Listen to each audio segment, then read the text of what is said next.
Aditya classes exam गुरु channel में आप सबका स्वागत है। भारत के भूगोल का आज ये तीसरा भाग है। जैसे कि आपको बताए थे हम लोग के क्लास का क्रम ये रहेगा। क्लास हो चुका है, ये भी हो चुका है। आज हम लोग प्रायद्वीपीय पठार के क्षेत्र के विषय में जानेंगे। आपको बताया गया था 500 मीटर से 800 मीटर के बीच का जो क्षेत्र होता है उसे पठार का नाम से जाना जाता है। याद रखिएगा, पठार में ऐसे चोटी नहीं होता है, पठार ऐसे होता है, ठीक है। इस हिस्से को पठार कहा जाता है जो एक समान नहीं होता है, ठीक है। आपके एग्जाम में प्रश्न आ सकता है, जैसे ये पठार हो गया, अंडे की आकृति कह सकते हैं। और मैं आपको एक प्रश्न बता दूं, जैसे पूछ सकता है कि अंडों का राज्य किसे कहा जाता है, तो अंडों का राज्य आंध्र प्रदेश को कहा जाता है। स्थलाकृति के अनुसार अंडों का राज्य किसे कहा जाता है, तो जम्मू कश्मीर को कहा जाता है, क्योंकि जब वहां बर्फ जम जाता है तो उसकी भी आकृति ऐसे पहाड़ जैसे अंडे आकार की हो जाती है। तो स्थलाकृति के अनुसार अंडों का राज्य जम्मू कश्मीर को याद रखिएगा, और अंडों का राज्य किसे कहते हैं, आंध्र प्रदेश को कहते हैं। इस चैप्टर से प्रश्न अक्सर आता है, आ सकता है, क्या आ सकता है मैं बता दूं। जैसे प्रश्न आता है कि दनकारण का पठार जो है कहाँ है, तो ठीक है, तो छत्तीसगढ़ उड़ीसा के बीच में दनकारण का पठार है। जैसे पूछ सकता है मेघालय का पठार या शिलांग का पठार किसका भाग है, तो प्रायद्वीपीय दक्कन का भाग है। प्रश्न ये भी आ सकता है कि मालवा का पठार की स्थिति क्या है, तो मालवा के पठार की स्थिति अरावली पर्वत और बिंद पर्वत के बीच में है। आप जानते होंगे भारत का और विश्व का सबसे पुराना पर्वत कौन सा है, अरावली पर्वत राजस्थान में है। अरावली पर्वत क्या करता है, राजस्थान को बीचों बीच में ऐसे बांटता है, आधा आधा आधा राजस्थान के हिस्से को कहते हैं मेवाड़, मतलब पूर्व वाले हिस्से को मेवाड़ कहते हैं, और पश्चिम वाले हिस्से को मारवाड़ कहा जाता है। याद रखिएगा, मारवाड़ वाले क्षेत्र में बालू वाला क्षेत्र है और मेवाड़ वाले क्षेत्र में हम लोग की तरह खेती होती उसकी होती है, ठीक है। तो प्रश्न आपके पूछे कि अरावली और बिंद पर्वत के बीच में कौन सा पठार है, तो मालवा का पठार है। याद रखिएगा, जो है वहां पे विशाल चट्टान अधिक पाया जाता है, विशाल चट्टानों से ही काली मृदा का निर्माण होता है, ठीक है। चलिए महत्वपूर्ण कंटेंट को इस क्लास में देखते हैं, ध्यान से देखिएगा। जो आपके एग्जाम में आ सकता है प्रायद्वीपीय पठार के क्षेत्र से संबंधित, वो मैक्सिमम इसमें डाल दिया गया, ठीक है। तो ये तीसरा भाग है, हम लोग पढ़ेंगे। ये हमने क्लास ले लिए थे और ये हम लोग प्रायद्वीपीय पठार के क्षेत्र, ठीक है। सबसे पहले आप देखिएगा प्रायद्वीपीय पठार किसे कहे थे, आपको बताए थे। इधर कौन सा सागर है, अरब सागर है, याद रखिएगा। नीचे क्या है, हिंद महासागर है, और इधर क्या है, बंगाल की खाड़ी है। बंगाल की खाड़ी नाम क्यों पड़ा, खाड़ी किसे कहते हैं, ठीक है। खाड़ी उसे कहते हैं, कोई जल हो और जल को तीन और स्थल हो, कोई जल हो तो जल के तीन और स्थल होगा तो उसे खाड़ी कहेंगे, ठीक है। लेकिन कोई स्थल हो और उसके तीन और जल हो तो उसे क्या कहेंगे, प्रायद्वीप कहेंगे, ठीक है। ऐसे देखिए यहाँ पे ये जो है जल है, बंगाल ये जल है, ठीक है। और जल के तीन और स्थल कैसे, ये भी स्थल, ये भी स्थल, ये भी स्थल, इसलिए इसका नाम क्या पड़ा, खाड़ी। और चूंकि बंगाल का समुद्र है इसलिए नाम क्या पड़ा, बंगाल की खाड़ी, ठीक है। समझ में आ रहा है आपको। इधर आप देखेंगे ये स्थल आप देख रहे होंगे, ये दक्षिण भारत का हिस्सा है। आप जानते होंगे 9 राज्य हैं, तटीय राज्य की संख्या कितनी है, 9। अब इस स्थल में देखेंगे, इधर अरब सागर, नीचे हिंद महासागर, और इधर क्या है, बंगाल की खाड़ी। तो ये जो हिस्सा हो गया, तो इस हिस्से को आप क्या कह सकते हैं, प्रायद्वीपीय भारत, ठीक है। तो वही प्रायद्वीपीय भारत के पठार को हम लोग पढ़ने जा रहे हैं, जो खनिज की दृष्टि से बहुत ही महत्वपूर्ण होता है। याद रखिएगा, प्रश्न इधर से ज्यादा उठाए जाते हैं, ठीक है। यहाँ भी लिखा हुआ खनिज की दृष्टि से सर्वाधिक महत्वपूर्ण होते हैं। अब आप देखेंगे ये प्रायद्वीपीय भारत में कितने राज्य होते हैं, तो सबसे पहले आप देखेंगे यहाँ पे गुजरात, उसके बाद महाराष्ट्र, फिर गोवा, कर्नाटक और केरल, ठीक है, 5 हो गए। और छठवां हो गया तमिलनाडु, उसके बाद आपका हो गया आंध्र प्रदेश, ठीक है। सातवां, उसके बाद 8वां उड़ीसा, और 9वां हो गया पश्चिम बंगाल, ठीक है। ये जो है आप देखेंगे इस तट के किनारे हैं, ठीक है। अब आप एक चीज और देख लीजिएगा, इस तमिलनाडु को इस पूर्वी तट और पश्चिमी तट के बीच के राज्य को कहा जाता है, ठीक है। पूरे क्लास को मैं इत्मीनान से ऐसे पढ़ा लेने दीजिए। पढ़ाने के बाद जब क्वेश्चन आंसर हल कराएंगे तो पूरे क्लास को आप जब पढ़ेंगे तो एक एक चीज मैं क्लियर करने की पूरी कोशिश करूंगा, सभी कंटेंट को आपके दिमाग में चिपकाने की कोशिश करूंगा। ऑफलाइन में मैं ऐसे करता हूं, तो जैसे बता रहा हूं इसे पढ़िए, घबराइए नहीं। और एक चीज हमेशा याद रखिएगा, एक सदेश सब सदेश, सब सदेश सब जाए। वैसे हायर की क्लास के लिए कोई कोचिंग, कोई ट्यूशन की आवश्यकता नहीं है। फिर भी जिनका कमजोर है तो एक पकड़ सकते हैं, एक ही क्लास को पकड़िए, सब कुछ कॉन्सेप्ट क्लियर हो जाएगा, ठीक है। अब यहाँ देखेंगे आप, ठीक है। तो ये आप जानते होंगे पूर्वी तट है, पूर्वी तट में 2 तट बांटा गया है, एक कोरोमंडल तट और ये सरकार तट, ठीक है। बताए थे क्लास में, पिछले क्लास में। इसको यहाँ से यहाँ तक मालवाड़ तट, यहाँ से यहाँ तक कोंकण तट, ठीक है।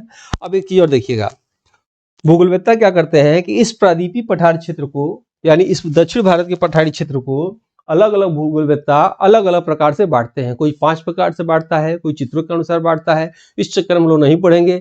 जहां जो एग्जाम में प्रश्न आते हैं वो सभी क्वेश्चन आपको इस क्लास में है, उसको ध्यान से आप देखिएगा जरूर, ठीक है। आते हैं हम लोग देखें उसको।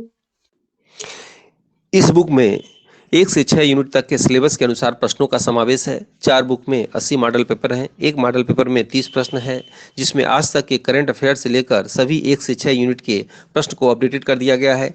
सभी प्रश्नों का यूट्यूब पर व्याख्या सहित रिकॉर्डेड क्लास आप देख सकते हैं। कुल 4 बुक और 1 ओमार की बुक यानी 5 बुक सेट और डिलीवरी चार्ज लेकर कुल 926 रुपये MRP बनती है। परंतु अभी ऑफर में और सभी वर्गों के छात्र छात्राओं को ध्यान में रखकर अमेजन के माध्यम से यह मात्र 499 रुपये में आपके घर तक पहुंच जाएगा। कोई अतिरिक्त चार्ज नहीं देना होगा, जो एक सीमित समय के लिए है, जो मार्केट का सबसे अच्छा और सबसे सस्ता बुक है। हिंदी प्रश्न के आगे अंग्रेजी में प्रश्न दिए हैं ताकि कठिन शब्दावली को समझने में आसानी हो। पुस्तक बाइलिंगुअल है। चारों बुक में असिस्टेंट प्रोफेसर के एग्जाम की दृष्टि से चुनिंदा प्रश्नों को ही समावेश किया गया है। बुक में अपने 12 वर्षों की प्रतियोगी परीक्षा पढ़ाने के अनुभव के आधार पर प्रश्न के साथ ऑप्शन का भी डिटेल व्याख्या यूट्यूब चैनल पर आपको मिल जाएगा। बुक के सभी प्रश्न आपकी तैयारी में रामबाण की तरह कार्य करेगा। जो छात्र छात्राएं टेस्ट कोर्स को परचेज कर चुके हैं या जो नहीं किए हैं, उन्हें भी यह बुक हार्ड कॉपी के रूप में ले लेना चाहिए। अब देखिएगा, पृथ्वी की ऊबड़ खाबड़ क्षेत्र को 500 मीटर से 800 मीटर की ऊंचाई में हो, इसका चित्र पिछले क्लास में बनाए थे, आप देखे होंगे। तो वो उसे क्या बोलेंगे? प्रायद्वीपीय पठार या पठार कहते हैं। भारत में पठारी क्षेत्र का भाग गोंडवाना क्षेत्र है, जिसकी संरचना त्रिभुजाकार है। ये प्रश्न आते हैं दोनों, जो मैं गोला कर रहा हूं। गोंडवाना क्षेत्र आप जानते होंगे, पृथ्वी का 2 क्षेत्र ऐसे माना जाता है, एक अंगोरवाना, एक गोंडवाना, ऐसे समझिएगा। यानी ये पठारी क्षेत्र गोंडवाना क्षेत्र के अंतर्गत आता है। ठीक है। पठारी क्षेत्र को भारत में 5 भागों में बांटा गया है। पहला दक्कन का पठार, दूसरा दक्षिण भारत के पर्वतीय क्षेत्र, तीसरा केंद्रीय पठारी क्षेत्र, और चौथा उत्तर पूर्वी पठार क्षेत्र, और पांचवा पूर्वी पठार क्षेत्र। ठीक है, याद रखिएगा। एक भूगोलवेत्ता द्वारा ये बांटा गया है, और दूसरा कोई भूगोलवेत्ता होगा, उन्होंने कैसे बांट दिया? इसे कह दिया बुंदेलखंड का पठार, याद रखिएगा। इसे कह दिया बघेलखंड का पठार, इसे शिलांग पठार। ठीक है। इसे छोटा नागपुर का पठार, याद रखिएगा। ये देखेंगे दंडकारण्य का पठार, अभी चर्चा हमने किया था। उसके बाद तेलंगाना का पठार, उसके बाद आप देखिएगा मालवा का पठार, कर्नाटक का पठार ये है। ठीक है। ये शिलांग या मेघालय का पठार इसे कहते हैं, जो बार बार प्रश्न आता है, जो प्रायद्वीपीय पठार का हिस्सा है। ठीक है। ये प्रश्न यहाँ से उठाया जाता है। अब हम लोग देखते हैं कि और प्रश्न क्या आ सकते हैं इसमें। ठीक है। और देखिए ये चीज यहाँ लिखा हुआ है GDC और UPSC। ठीक है। जो पेपर UPSC और GDC दोनों के लिए होगा वो यहाँ लिखा रहेगा, याद रखिएगा। कुछ जैसे सामान्य विज्ञान, कुछ चैप्टर विश्व का भूगोल केवल GDC में है। लगभग 90% सिलेबस जो है GS का वही है। ठीक है।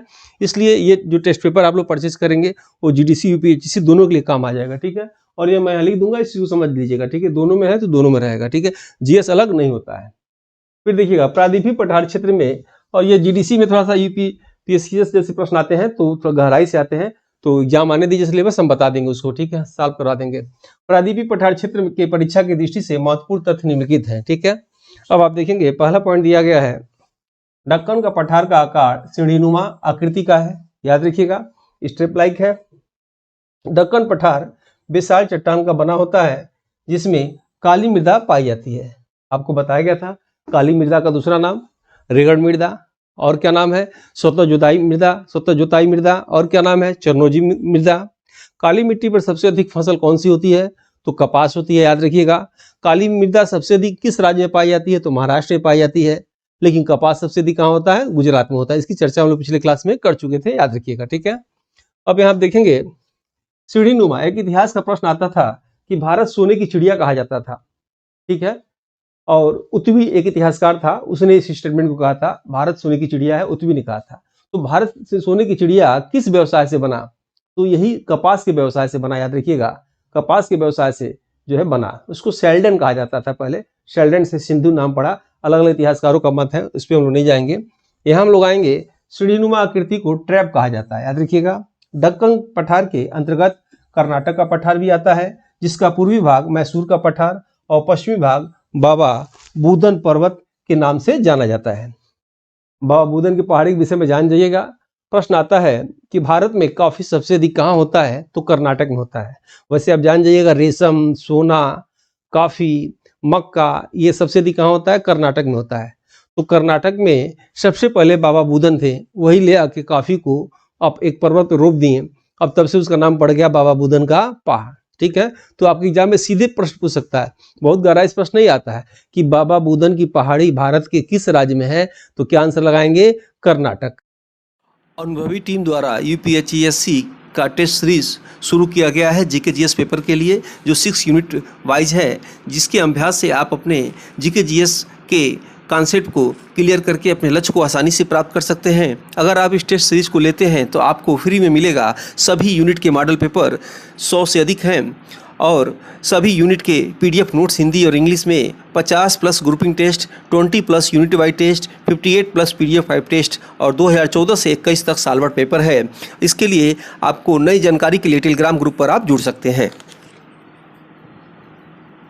तो फिर देखिएगा, बाबूदन पर्वत, बाबूदन पर्वत धारवाड़ जिला कर्नाटक में है, जिसकी सबसे ऊंची चोटी कुद्रेमुख चोटी है, जो लौ ऐश के लिए प्रसिद्ध है। ठीक है, नेक्स्ट है दक्षिण भारत के पर्वतीय क्षेत्र के पालनी पर्वत तमिलनाडु। ये प्रश्न ऐसे प्रश्न आएगा, पालनी पर्वत किस राज्य में है, तमिलनाडु, या सुमेलित करिए, तो पर्वत लिख देगा, इधर राज्य लिख देगा। ठीक है, ध्यान से देखेंगे, दक्षिण भारत के पर्वतीय क्षेत्र पालनी पर्वत तमिलनाडु, अन्नामलाई पर्वत केरल और नीलगिरी पर्वत काडीमाम पर्वत केरल तमिलनाडु सीमा पर आता है। ठीक है, केंद्रीय पठारी क्षेत्र के अंतर्गत विंध्याचल पठार, सतपुरा पठार, बुंदेलखंड पठार, मालवा पठार, मेवाड़ पठार आता है। ठीक है, इस चीज को आप इस चित्र के माध्यम से इसको बना लीजिएगा, बना के आप इसको कर लीजिएगा। ठीक है, मध्य प्रदेश छत्तीसगढ़ की सीमा पर अमरकंटक का पठार है, जिससे सतपुड़ा पर्वत श्रृंखला, नर्मदा नदी, सोन नदी निकलती है। ठीक है, विंध्याचल का पठारी क्षेत्र बिहार से गुजरात तक फैला है, याद रखिएगा। और जो है अमरकंटक के पठार से याद रखिएगा, जो है सोन नदी और नर्मदा नदी निकलती है, विंध्य पर्वत निकलता है, 3 चीज याद रखिएगा। ठीक है, विंध्याचल पर्वत को भारत का विभाजक कहा जाता है, क्योंकि यह उत्तर भारत और दक्षिण भारत में बांटता है। ठीक है, विंध्याचल पर्वतीय क्षेत्र में भवन निर्माण सामग्री के लिए प्रसिद्ध है।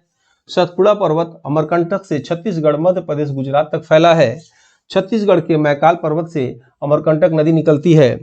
महादेव पहाड़ी मध्य प्रदेश में है, जिस पर प्रसिद्ध पर्यटक स्थल पंचमढ़ी स्थित है, जो जैव मंडल आरक्षित क्षेत्रों में एक है। ठीक है, आप जानते होंगे जो है 18 जैव मंडल आरक्षित क्षेत्र घोषित किए गए थे, जिसमें से एक ये भी है। पंचमढ़ी पूछता है, ऐसे पंचमढ़ी कहाँ है, तो मध्य प्रदेश में है। ठीक है, पंचमढ़ी अगर मध्य प्रदेश में है तो पंचवटी कहाँ है, तो पंचवटी कहाँ है, पंचवटी नासिक में है, महाराष्ट्र में है, याद रखिएगा। ठीक है, और पंचवटी से ही क्या हुआ था, रावण आया था और माता सीता वाली घटना, वहीं से माता सीता को हरण करके ले गया था। ठीक है, और वहीं पे शूर्पणखा का नाक कान कटा था। ठीक है, कहाँ पे, ये जो है पंचवटी कहाँ है, नासिक है। ठीक है, उसके बाद आप देखेंगे महादेव पर्वत की चोटी का नाम धूपगढ़ चोटी है। ठीक है, उसके बाद मालवा का पठार मध्य प्रदेश और राजस्थान के अंतर्गत आता है।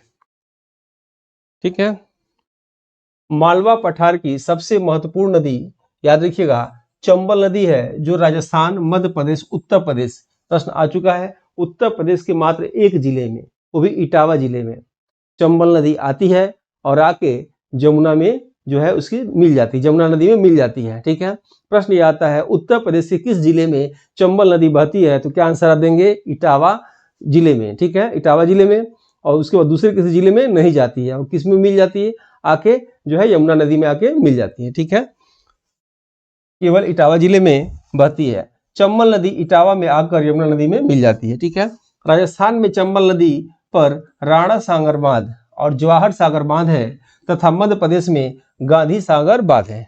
ठीक है, प्रश्न आएगा, क्या आएगा कि चंबल नदी पर निम्नलिखित में से कौन सा बांध नहीं है। जब 3 जो होगा, एग्जामिनर को प्रश्न बनाने में आसानी होगा, वहां आप बिल्कुल अलर्ट हो जाइएगा, और जहां 1 होगा कोई, उसको भी बनाने में आसानी होता है, इसलिए 1 और 3 वाले को आपको एकदम वहां अलर्ट मोड में हो जाना है। ठीक है, प्रश्न क्या आएगा कि राणा सागर बांध, जवाहर सागर बांध, गांधी सागर बांध, सरदार सरोवर बांध में से कौन जो है इस चंबल नदी पर नहीं है, तो आंसर उसमें से आप देख के आप छाट लेंगे। ठीक है, फिर देखिएगा मालवा के पठार में बंजर भूमि की मात्रा अधिक पाई जाती है, क्योंकि पठारी क्षेत्र होने के कारण यहाँ मृदा अपर्दन की क्रिया अधिक होती है।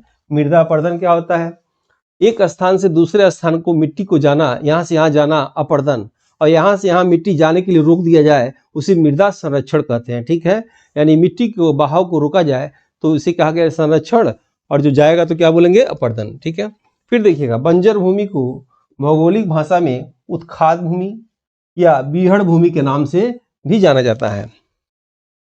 बुंदेलखंड के पठार उत्तर प्रदेश मध्य प्रदेश के अंतर्गत आते हैं।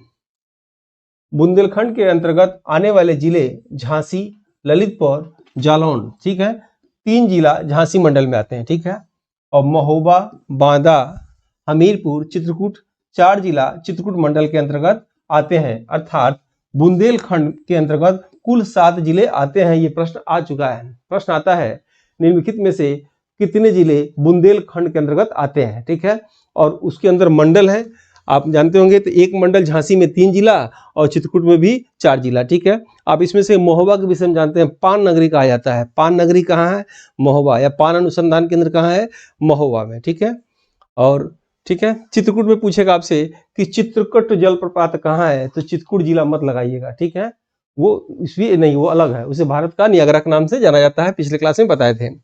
बुंदेलखंड के पठार से 2 प्रमुख नदियां केन नदी और बेतवा नदी निकलती है। ठीक है, झांसी जिला उत्तर प्रदेश के अंतर्गत माताटीला बांध है, किस पर, बेतवा नदी पर। इंपॉर्टेंट है, आ चुका है ये।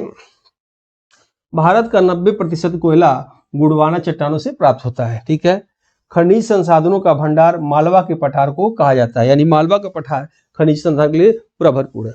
पूर्वी पठार के अंतर्गत छोटा नागपुर का पठार, ठीक है, दंडकारण्य का पठार आता है।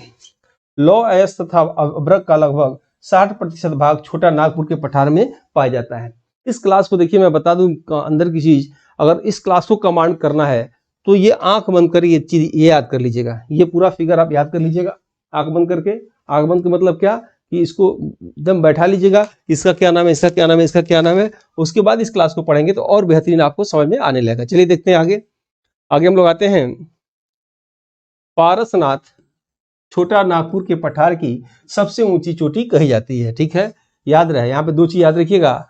नागपुर पठार जो है महाराष्ट्र की मुंबई के बाद दूसरी राजधानी है। ठीक, ऐसे कह रहा है कि नागपुर का पठार पूछेगा तो नागपुर का पठार कहाँ है, नागपुर में। महाराष्ट्र की दूसरी राजधानी, महाराष्ट्र की राजधानी मुंबई और दूसरी राजधानी नागपुर। तो नागपुर का पठार पूछेगा तो कहाँ लगाएंगे आप, नागपुर महाराष्ट्र में है। छोटा नागपुर का पठार पूछेगा तो कहाँ लगाएंगे, झारखंड में। ठीक है, छोटा नागपुर के पठार में कोयले का पूरे भारत में सबसे अधिक भंडार है, याद रखिएगा। लेकिन वो कोयला अभी उतना पक्का नहीं है, इसलिए वहां से निकाला नहीं जाता है। ठीक है, आप जानते होंगे भारत में 4 तरह के कोयले पाए जाते हैं, एंथ्रासाइड कोयला, बिटुमिनस कोयला, ठीक है, और उसके बाद पीट कोयला और लिग्नाइट कोयला। ठीक है, जो कोयला बनने की अवस्था वो पीट होता है। ठीक है, भूरा जो है लिग्नाइट होता है। सबसे अच्छे तरह का कोयला एंथ्रासाइड कोयला कहा जाता है, जिससे धुआं कम निकलता है। ठीक है, तो याद रखिएगा, छोटा नागपुर का पठार, यहाँ लिखा हुआ है छोटा नागपुर का पठार झारखंड में है। छोटा नागपुर के पठार के अंतर्गत राजमहल क्षेत्र, हजारीबाग का क्षेत्र, रांची पठार क्षेत्र आता है। भारत का खनिज का हृदय भी छोटा नागपुर के पठार को कहा जाता है। पूछिएगा खनिज का हृदय किसे कहते हैं, तो छोटा नागपुर के पठार को कहा जाता है।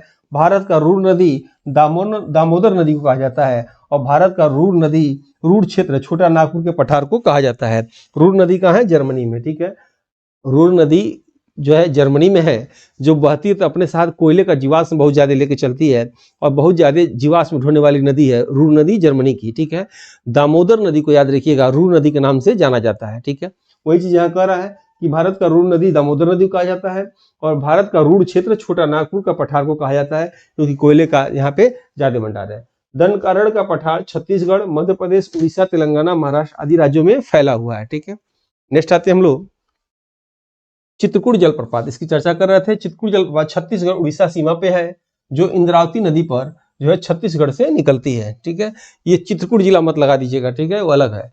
इंद्रावती नदी छत्तीसगढ़ की हृदयकारण्य पठार का हिस्सा है। ठीक है, बैलाडीहा सबसे ऊंची जो चोटी दंडकारण्य पठार की है। दंडकारण्य क्षेत्र में लौह अयस्क की मात्रा अधिक पाई जाती है। जयंती पहाड़ी, खासी पहाड़ी, गारो पहाड़ी उत्तरी पूर्वी पठार के अंतर्गत मेघालय राज्य में आती है। ठीक है, भारत का सर्वाधिक वर्षा वाला क्षेत्र मासिनराम है जो खासी पहाड़ी मेघालय में है। अब तो ये प्रश्न घिस चुका है, ये नहीं आएगा सबसे अधिक वर्षा मासिनराम में होता है, सबसे कम लेह में आता है। ये प्रश्न आएगा मासिनराम सबसे अधिक वर्षा वाला क्षेत्र भारत के किस राज्य के किस पहाड़ी पे, ये आ सकता है। ठीक है, तो क्या याद रखेंगे, खासी पहाड़ी। ठीक है, खासी पहाड़ी कहाँ, मेघालय में। ठीक है, भारत का सबसे कम वर्षा वाला स्थान लद्दाख है। ठीक है, उसके बाद मेघालय राज्य की सबसे ऊंची चोटी नोकरेक चोटी है, याद रखिएगा, जो गारो खासी मेघालय में स्थित है। ठीक है, और जो है पठार का क्षेत्र जो है इतना ही था।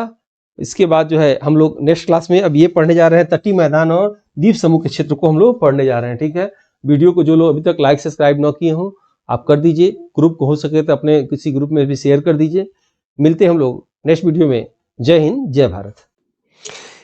इस बुक में 1 से 6 यूनिट तक के सिलेबस के अनुसार प्रश्नों का समावेश है। 4 बुक में 80 मॉडल पेपर हैं। एक मॉडल पेपर में 30 प्रश्न है, जिसमें आज तक के करंट अफेयर से लेकर सभी 1 से 6 यूनिट के प्रश्न को अपडेटेड कर दिया गया है।